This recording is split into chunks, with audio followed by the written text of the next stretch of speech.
출애굽기 25장 1절로 40절까지지만 봉독은 1절에서 9절까지만 합니다. 출애굽기 25장 1절에서 9절까지 저와 여러분들이 한 절씩 교독하겠습니다. 1절입니다. 여호와께서 모세에게 말씀하여 이르시되 이스라엘 자손에게 명령하여 내게 예물을 가져오라 하고 기쁜 마음으로 명령하사 내게 바치는 모든 것을 너희는 받을지라.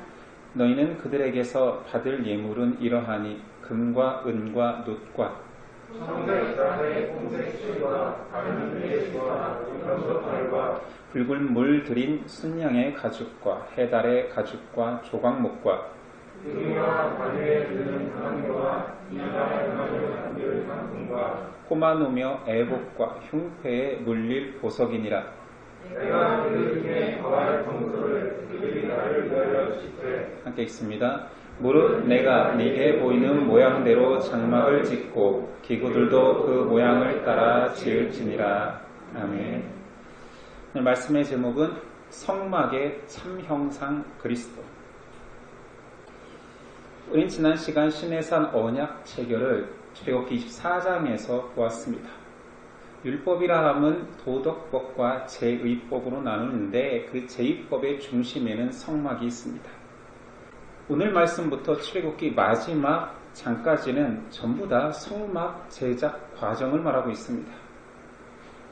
31절까지는 성막의 각 기구에 대한 구체적 모양과 재료와 크기를 제시하고 있고 32에서 34장까지는 이스라엘 민족의 금송아지 우상숭배 사건이 잠깐 에피소드로 삽입되어 있고 나머지 35부터 출애굽기 마지막 40장까지는 그 기구를 하나님이 말씀하신 대로 제작하는 그리고 성막을 건립하는 과정이 되어 있고 마지막에는 성막 봉헌식으로 출애굽기가 마쳐집니다. 그러니까 오늘부터 전부 다 성막과 성막에 들어갈 기구들 이야기인 것입니다. 오늘 25장은 성막 건립을 시작하는 서론부입니다. 자, 성막이라고 말하는 것은 한자로는 거룩한 막이겠죠. 회막이라고도 합니다. 모이는 막. 이것이 무엇입니까? 이스라엘 백성들이 광야 생활을 하는 동안 하나님께서 제사를 명하셨는데 그 제사를 원활하게 진행할 수 있는 장소를 하나님께서 지으라 말씀하십니다. 그러니까 이동식 제사 처소인 거예요. 그리고 또한 하나님께서는 그 성막을 만들면 내가 이곳에 임재하겠다라는 상징적 장소로 정해주셨습니다. 8, 9절 내가 그들 중에 거할 초소를 그들이 나를 위하여 짓되 무릇 내가 네게 보이는 모양대로 장막을 짓고 기구들도 그 모양을 따라 지을지니라. 이렇게 하나님이 디자인도 그 다음에 재료까지 전부 다 지정해 주셨습니다. 우리 성막을 계속 오랜 시간 출애굽기에서 공부해야 되니까 그 전체적인 모양을 그림으로 좀 확인해 봤으면 좋겠습니다. 성막의 전체의 그림은 이렇습니다. 자, 입구가 동쪽으로 있고 성막을 중심으로 각 지파들이 세 지파씩 동쪽에 세 지파, 서쪽에 세 지파, 북쪽에 세 지파, 남쪽에 세 지파씩 머물게 했습니다. 이 위치만 보더라도 하나님께서는 이스라엘 백성, 내 백성은 성막 중심, 하나님 중심이어야 됨을 보여주는 것 같습니다. 성막의 기구들은 이렇습니다. 오늘은 성막의 기구가 담고 있는 영적 의미까지는 다루지 않겠습니다. 계속 출애굽기에서 등장할 때마다 그 의미를 살피고 오늘은 큰 느낌과 성막의 구조만 좀 알았으면 좋겠습니다. 앞에서도 말했듯이 이 성막은 입구를 통해서 들어가면 번제단이 있습니다. 번제단은 제물을 잡아 분향하는 곳입니다. 그리고 번제단 뒤에 물두멍, 그냥 물 대야라고도 해요. 그냥 물이 담겨있는 제사장들이 이 성소로 들어갈 때 손과 발을 씻는 곳입니다. 뒤에는 막으로 쌓여있는 성소가 있겠지요. 구조는 그렇게 복잡하지 않습니다. 성소는 구조가 이렇습니다. 휘장을 중심으로 3분의 2까지 앞쪽을 그냥 성소라고 하고 휘장을 넘어서는 이 3분의 1 안쪽 지점을 지성소라고 합니다. 자, 이 지성소에는 증거궤가 있죠. 증거궤 안에는 율법을 상징하는 십계명 두 돌판, 그리고 만나를 담은 금항아리 아론의 쌍난지파기가 그 궤 안쪽에 들어가 있습니다. 자, 성소 안에는 오른쪽 북쪽이겠죠. 오른쪽에는 떡상이 있습니다. 12개 진설병을 6개씩 나누어 담은 떡상이 있고 좌측에는 등대가 있습니다. 7개의 가지를 가진 등대가 있고 지성소 바로 앞에 분향단, 향을 피우는 분향단, 이런 구조로 되어 있습니다. 지성소 안에는 보다시피 증거궤만 들어가 있습니다. 증거궤에 들어가 있는 가장 중요한 십계명 두 돌판 때문에 율법을 상징하는 두 돌판이잖아요. 그래서 증거궤를 법궤라고도 하고 또한 언약궤라고도 합니다. 그러니까 성경을 여러분들이 읽을 때 법궤, 언약궤 나와도 전부 다 지성소 안에 있는 증거궤를 의미하는 것이죠.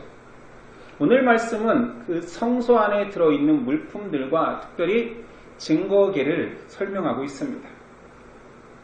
지성소는 대제사장이 1년에 단 한 번만 들어가는 장소입니다.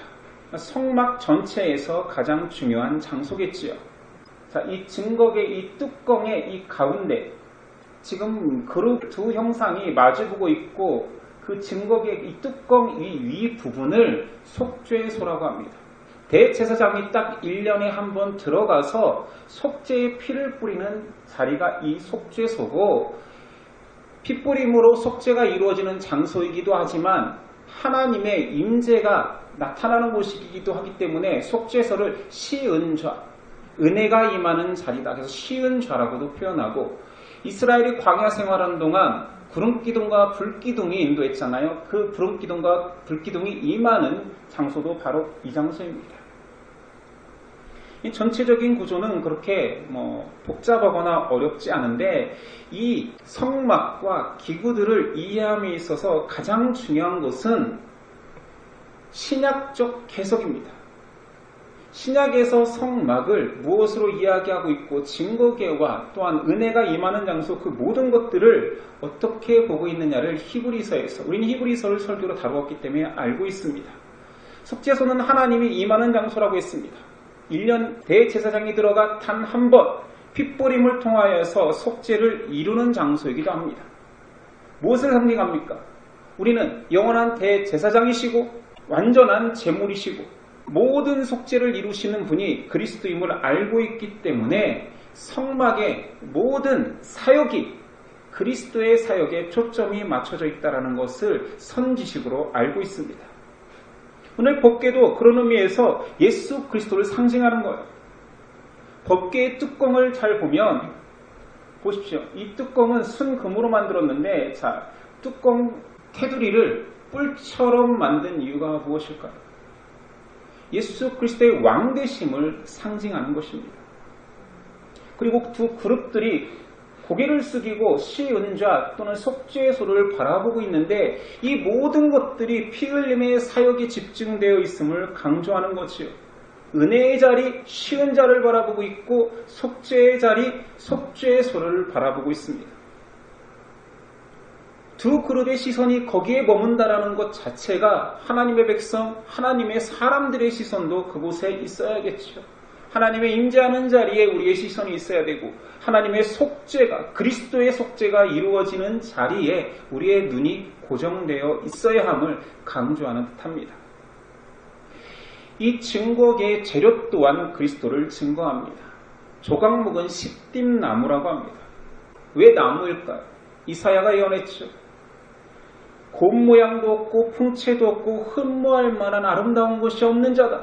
메시아를 그렇게 묘사했죠. 십딤나무는 굉장히 흔하고 가치가 별로 없는 나무입니다. 그 당시 귀한 나무 백향목도 있고 잣나무도 있습니다.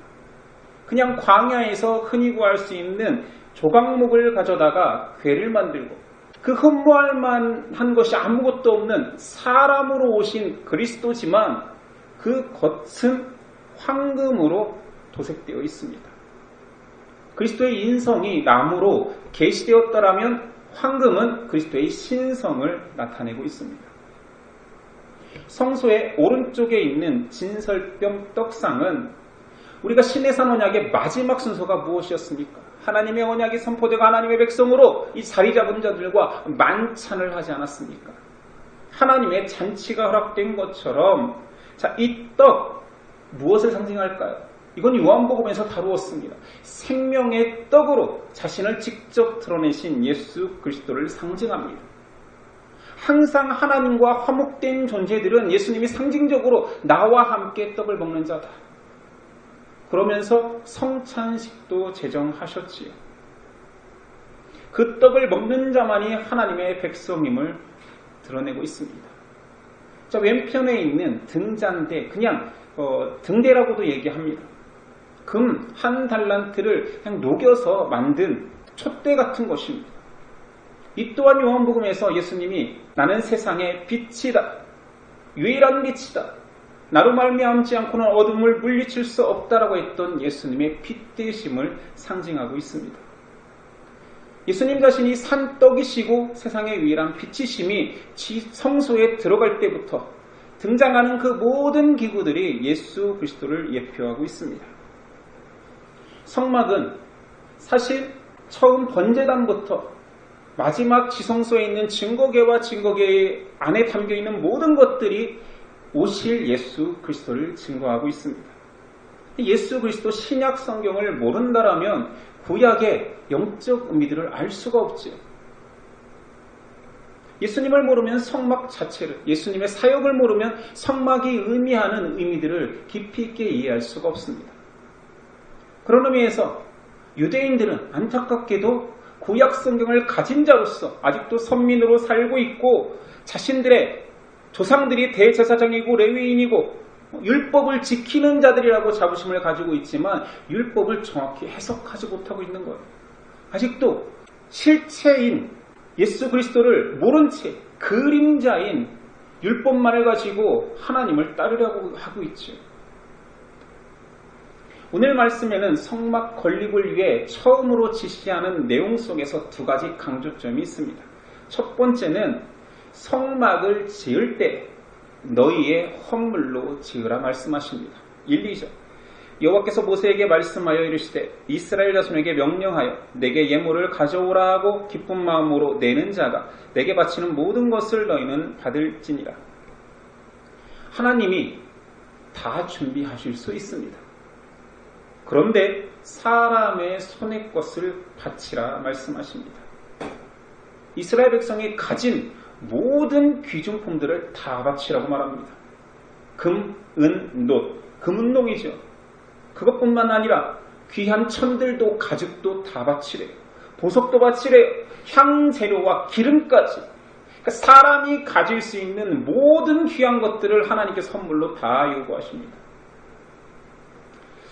이것들은 누구에게나 귀한 것들입니다.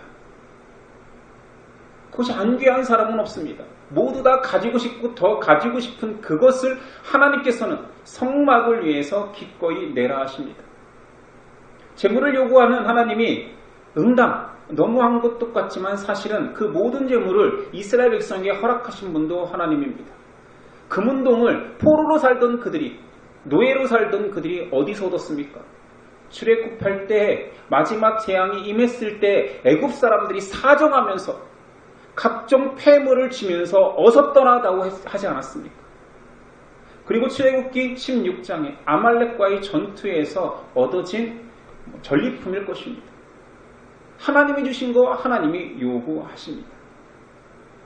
하나님께서는 자신이 준비하지 아니하고 자신의 백성에게 헌신과 순종을 그거에 대한 증표로서 예물을 요구하십니다. 하나님께서 모든 것들을 허락하고 너에게 은혜를 줄 테니 너희도 내 사랑에 반응해 보라라는 거지요. 사람은 물질의 가치를 너무도 잘 압니다. 잘 알기에 집착하고 얽매입니다. 그래서 때로는 안타깝지만 물질보다 귀한 사람이 물질에 의해서 자기의 본질을 드러내기도 합니다. 이런 사람을 너무 잘 아시니 예수님께서 네 보물이 있는 곳에 네 마음도 있느니라 하셨겠지요. 그래서 때로 물질은 그 사람의 본질을 폭로합니다. 헌금의 그래서 기본 정신은 오늘 구약성경, 오늘 말씀 속에서는 백성에게 즐거운 마음으로 내게 하라 했습니다. 즐거운 마음이 무엇입니까? 즐거우면 아깝지 않습니다. 최선을 다합니다. 최선을 다하라는 온 힘을 다해서 헌물 드려라, 헌금 드려라라는 표현인 것입니다. 좀 더 구체적으로 신약성경에는 고린도후서 9장에 이 헌금의 기본 정신을 상세하게 설명하고 있습니다. 6절이야. 이것이 곧 적게 심은 자는 적게 거두고 많이 심는 자는 많이 거둔다 하는 말이로다. 각각 그 마음에 정한 대로 할 것이요 인색함으로나 억지로 하지 말지니 하나님은 즐겨내는 자를 사랑하시느니라. 하나님이 능히 모든 은혜를 너희에게 넘치게 하시나니 이는 너희로 모든 일에 항상 모든 것이 넉넉하여 모든 착한 일에 넘치게 하려 하시니라.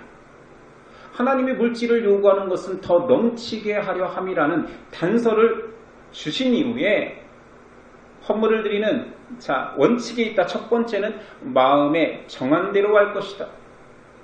현대적으로 적용하면 액수를 정하여 준비하라는 것입니다. 감정적으로 기쁠 때 하고 슬플 때 안 하고 은혜로운 것 같으면 많이 하고 아니면 적게 하고 그런 게 아니에요. 정한 액수를 준비하라 말씀합니다. 두 번째로 인색함이라 억지로 하지 말고 즐겨내라. 현대적으로 해석하면 액수를 정할 때 인색함과 즐겨낼 수 있는 그 사이 속에서의 내 믿음을 표현하라는 것입니다. 하나님이 원하시는 것은 마음이기 때문에 그 은혜를 표현할 정도의 감사를 드리라 말합니다. 세 번째 원칙은 은혜가 클수록 많이 하라 말합니다. 적게 심은 자는 적게 거두고 많이 심는 자는 많이 거둔다. 내가 너희에게 준 은혜가 크다라면 많이 드려라. 이게 뭐 인간적으로 따지면 굉장히 말이 안 되는 것 같습니다. 더 많이 갖고 싶은 자에게 더 많이 드려서 더 많이 받아내라. 이런 식으로 이상하게 해석할 수도 있죠. 중요한 것은 내 마음과 하나님이 주신 나의 은혜의 양을 너도 생각해 보라는 것입니다. 감사를 떠올려 보라는 것이죠. 이런 헌금의 기본 정신은 구약과 신약이 동일하게 말하는 즐겨내는 자를 하나님은 기뻐하신다는 것입니다. 그냥 표현할 길이 없거든요. 하나님이 주신 은혜와 감사와 하나님이 베푸신 놀라운 구원일에 대해서 우리가 표현하기에는 부족함이 많기에 입으로만 하기에 찬양만 하기에는 우리가 너무 우리를 속이기 쉽기에 하나님은 표현하라. 사랑은 표현하는 것이다. 그래서 물질로 표현해 보라라고 말씀하십니다. 그리고 그 물질에 드리는 마음을 하나님께서 받으신대요. 하나님은 속지 않으시고 사람의 마음을 너무 잘 아십니다. 두 번째 성막 시작 부분에 강조되는 것은 성막이 하나님과의 만남의 장소라는 것입니다. 구약성경 처음으로 하나님께서 고정된 장소에 내가 임할 것이고 그곳에 오면 너는 나를 만날 수 있다라고 지정해 주셨습니다. 22절 거기서 내가 너와 만나고 속죄소위 곧 증거계 위에 있는 두 그룹 사이에서 내가 이스라엘 자손을 위하여 네게 명령한 모든 것을 내게 이르리라. 그런 의미에서 성막은 창조주 하나님과 피조물이 만나고 또한 그 만남 속에서 동행을 약속받는 확증입니다. 성막이 있기 때문에 하나님이 어디 계십니까? 묻는다면 성막에 계신다. 하나님이 우리와 함께 하십니까? 라고 묻는 자에게 성막, 지성소 안에 속죄소 속에서 하나님이 임재하시고 우리와 동행하신다. 이 모든 것들의 확증이 되는 거지. 중요한 것은 성막을 지시하면서 하신 첫 번째 내용인 것이죠. 내가 디자인한 대로 내 재료를 가지고 내가 지시한 대로 따라오라. 이것이 선행되어야 됩니다. 만나길 원한다. 동행하길 원한다. 하나님 뜻대로 순종해라. 철저하게 정해진 곳에서 만날 것이다. 철저하게 정해진 방식으로 가능하다라고 하나님은 말씀하십니다. 사람은 자꾸 하나님의 정하심을 흐트러뜨립니다.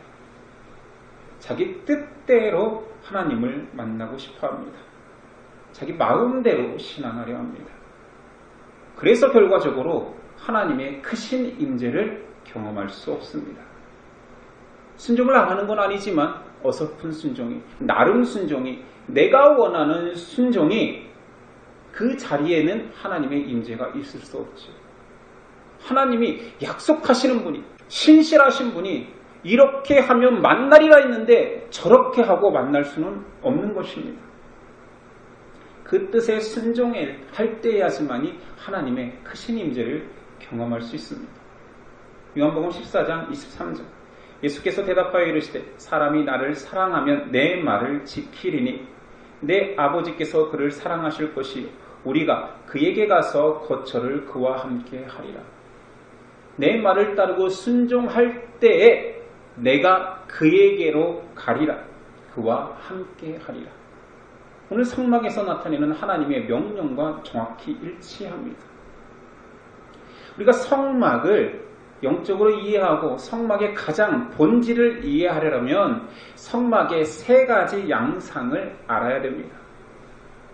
하나님께서 지상에 성막을 주시면서 지상성소라고 주셨는데 특이한 것은 그 성막을 디자인하고 이렇게 지어라 할 때 히브리서에 보니 8장 5절 그들이 섬기는 것은 하늘에 있는 것의 모형과 그림자라. 하나님이 땅에는 이렇게 내 임할 자리를 정해야지가 아니라 하늘에 있는 것의 모형으로서 그대로 식량을 모양을 지시하신 것입니다. 하늘에 원형이 있는 거예요.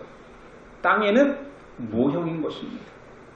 독특하게 히브리서에는 한 가지 더 추가가 됩니다. 원형에 참 형상을 주셨다. 히브리서 9장 11절 이하를 읽으면 이해할 수 있습니다.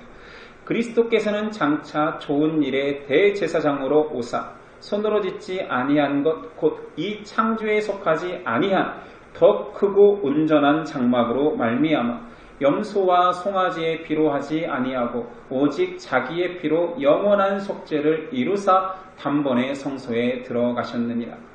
원형이 있고 모형이 있고 참 형상이 있는데 그리스도께서 참 형상이 되십니다.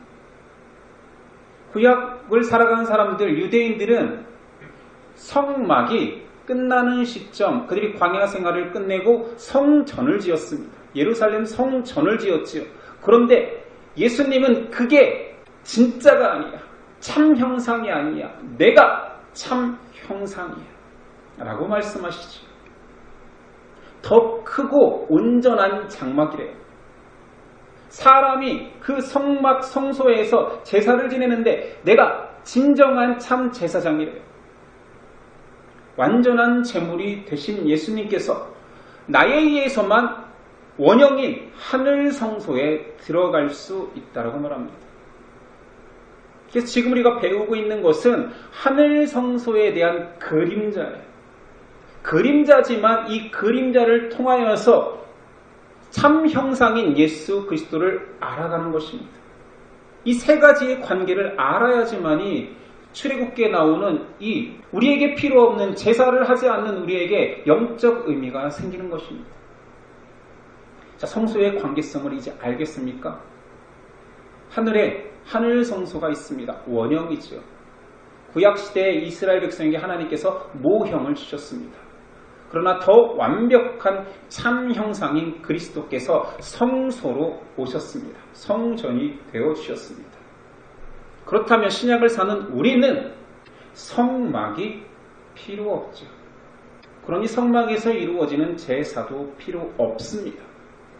그러나 참 형상이 땅에 있는 성소를 대신하니 제사가 아닌 그리스도를 향한 예배가 있어야 됩니다.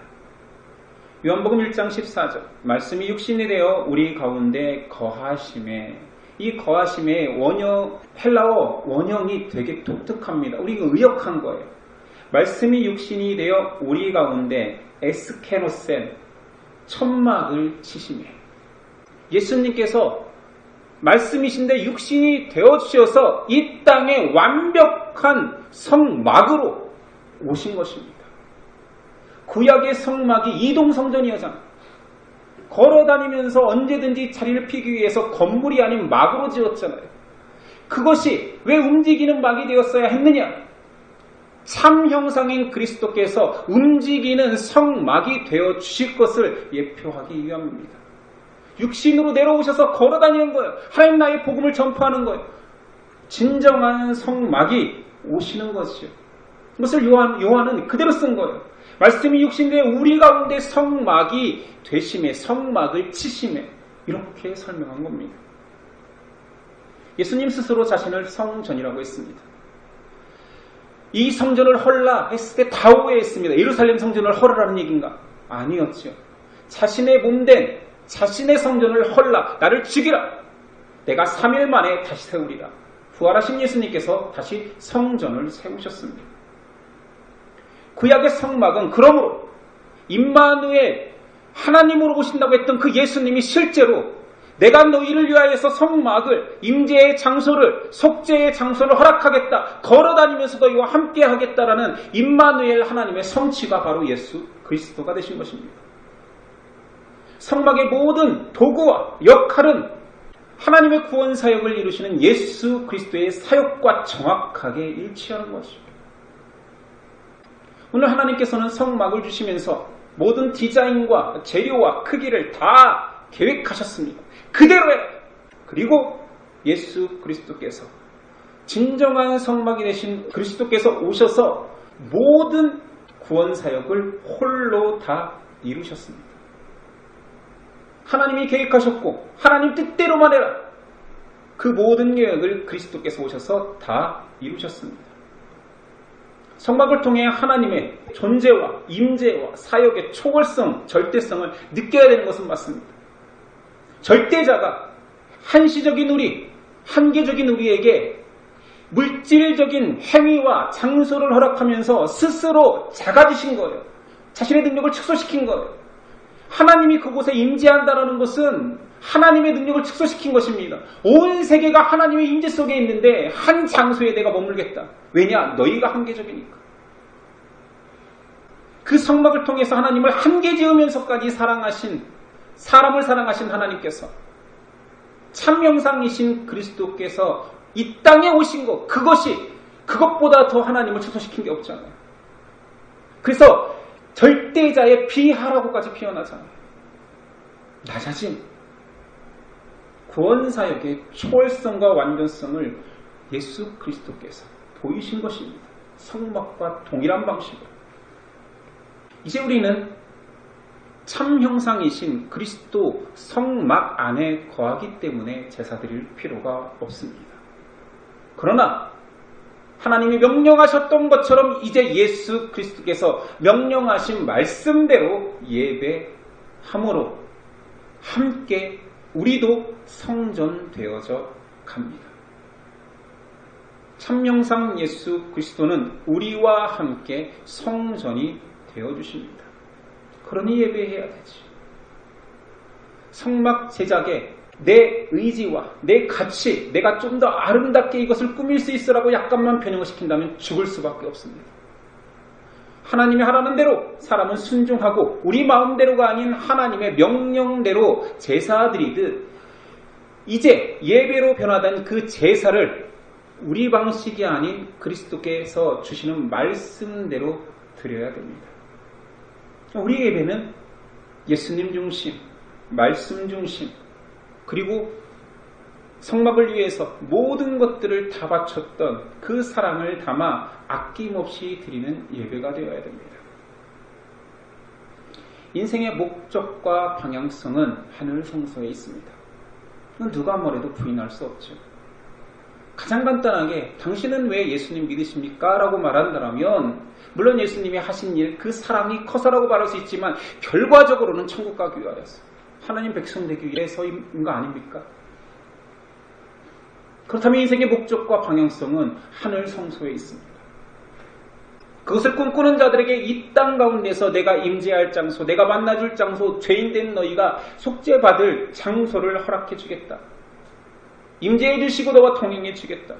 너희 죄가 사함받고 내 백성으로 삼아 주겠다라는 하나님의 임재가 이 자리에 있다면, 구약 성막에 있었다라면, 그 놀라운 구름기둥과 불기둥의 현장에 있었다라면 사람의 태도가 어땠을까요? 내 죄를 위하여서 짐승을 가져와 내 죄를 정화하고 그 앞에서 모든 살이 단자당하고 악취와 함께 태워짐을 느끼면서 무슨 생각이 들까요? 자, 성막의 현장에 가서 제사를 드립니다.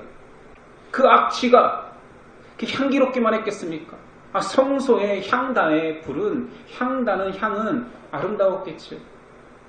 그러나 성막들의 번제단은 굉장히 악취가 진동하고 피비린내가 진동했을 것입니다.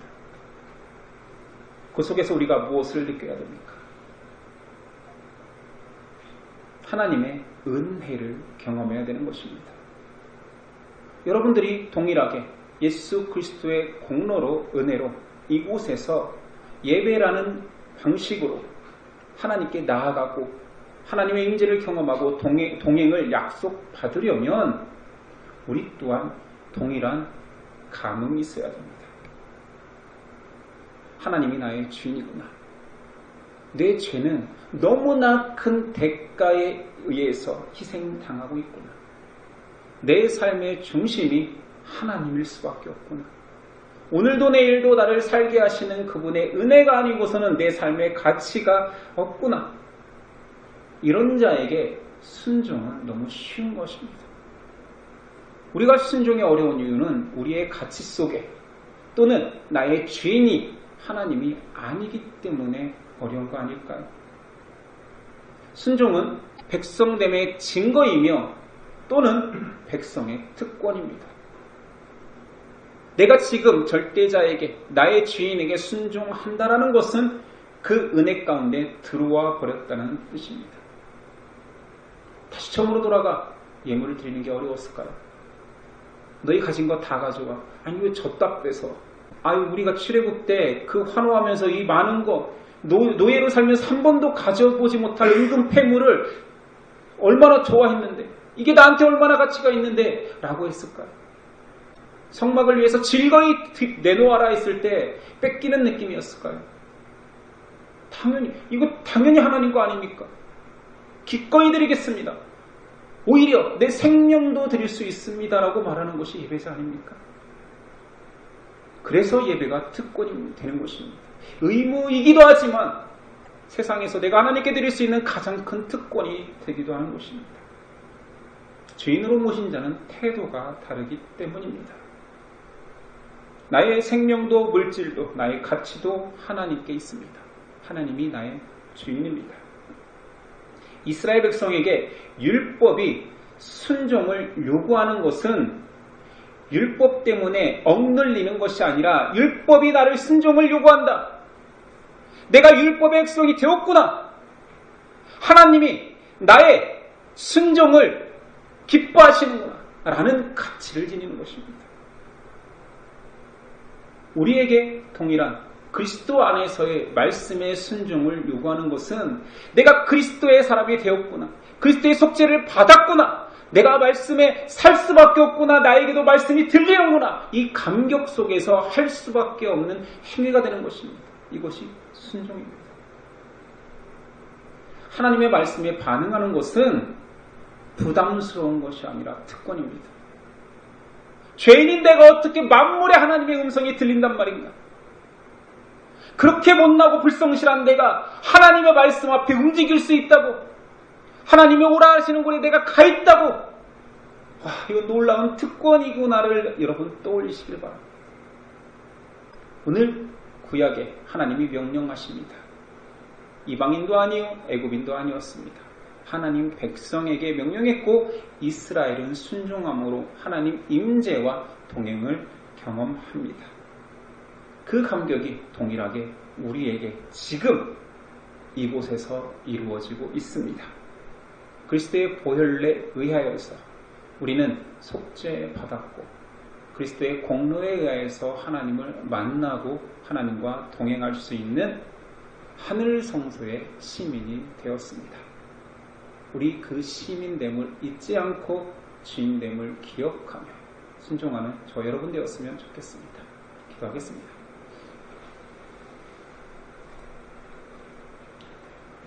주님 감사합니다. 말씀 주셔서 감사합니다. 못난 나에게도 순종을 요구해 주셔서 감사합니다. 너에게 말씀할 테니 너에게 명령할 테니 너는 순종해라라고 나에게 말씀 주셨으니 이게 은혜 아닙니까? 하나님과의 관계성 속에 들어온 거 아닙니까? 여전히 죄인이어서 하나님을 멀리하고 하나님과 마주칠 수 없고 하나님 있는 곳이 두려워 갈 수 없는 존재가 아니라 기꺼이 지성소까지 들어갈 수 있는 존재가 되었습니다. 감사합니다.